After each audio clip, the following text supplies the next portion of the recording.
Today we're going to make a wooden puzzle. Let's build that. I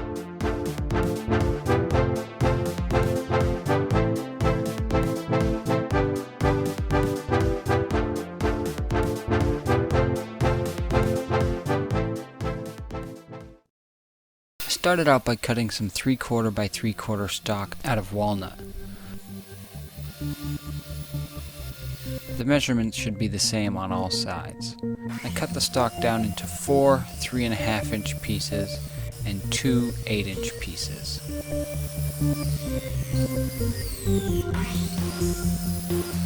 Now on one of my 3.5-inch pieces, I can mark the center of one end.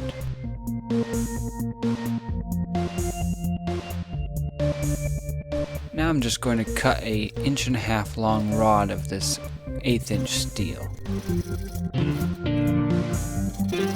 To clean up the cut, I just inserted it in this hole and hit the end up with a file. I then used a finer file to round over the edges to make sure there wasn't any sharp snags. This will have to slide through wood. So as you can see, it's 1.5 inches. I'm now going to lay it down on my stock and mark 1.5 inches. I'm now going to also take a slightly larger drill bit and flag it at 1.5 inches as well. That way, when I drill into the end we marked, when I get into the depth I need for that dowel to fit, the flag will contact the wood. So now if you test fit it, it should fit flush. Now I'm going to take this 1/4-inch piece of steel rod that I cut short, and I'm going to drill a hole at the end of my 1.5-inch mark. So now this rod should fit all the way in and pop into the hole.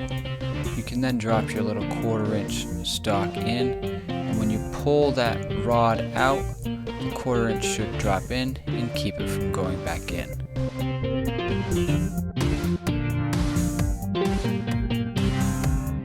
You're going to make 4 of these. These are your locking mechanisms and the heart of the puzzle.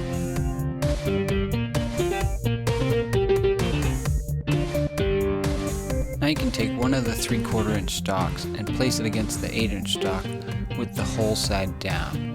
I'm just measuring exactly where this rod will pop out so that we can drill the cross hole. Since we marked in the center, they should all be the same.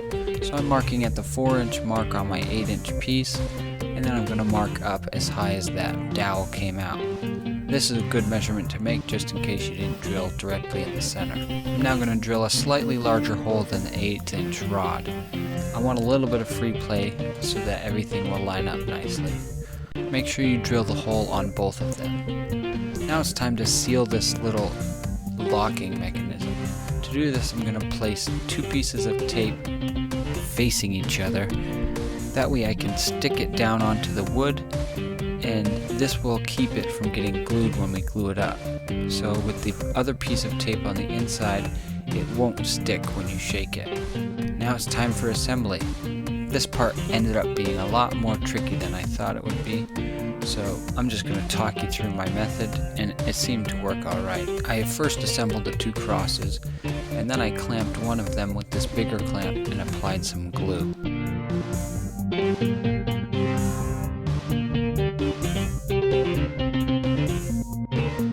Then I could take the other cross and overlay it. It's important to make sure that the 8-inch pieces are alternating directions, and also you want to make sure that you are gluing the holes you drilled in the side down. The big clamp ended up getting in the way, so I ditched that idea, and then I just used these little clamps to make sure everything was flush, and I clamped everything tight together.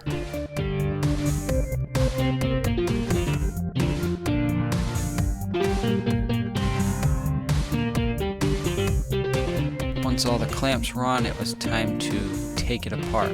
This got a little tricky since you have to unlock the puzzle.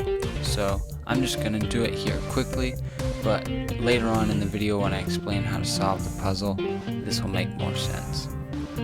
Once I got those 2 apart, I could then add a lot more clamps and let it dry.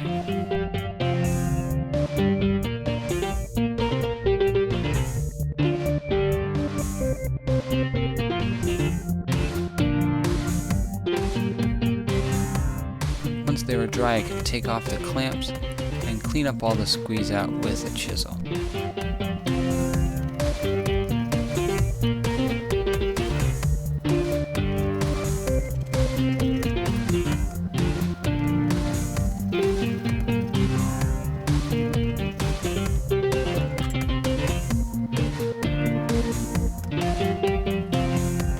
Now I'm going to measure 3 inches out from the notch in the center and square this up on the chop saw.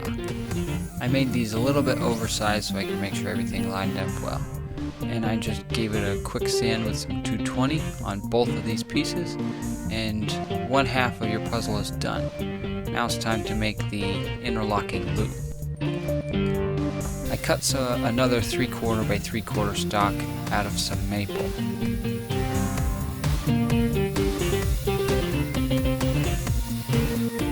Then cut these up into 4 4 1/4 pieces. These should all be equal. Then using my crosscut sled, I cut a lap joint onto all 4 pieces.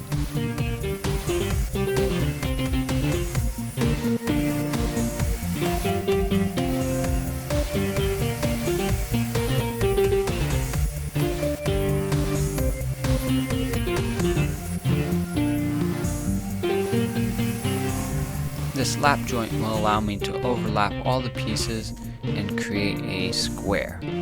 Once I tested the fitment, it was time to just glue it all up and clamp it.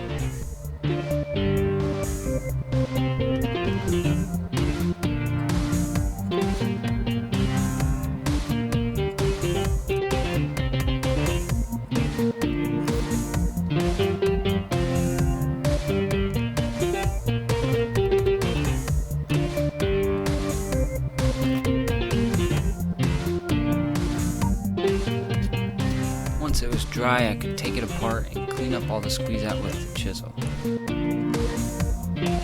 I then went over the whole thing with a 1/4 inch round over just to give it a nice clean look.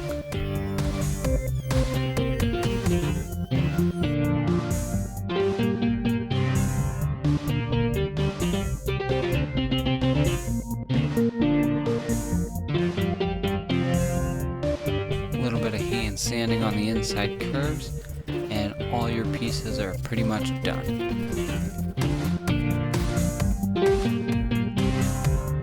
Now it's time to assemble and try out the puzzle. So the first thing you need to do is you need to set these pins. So you got to set them with the notch side up and insert the pins into both ends of your top blocks.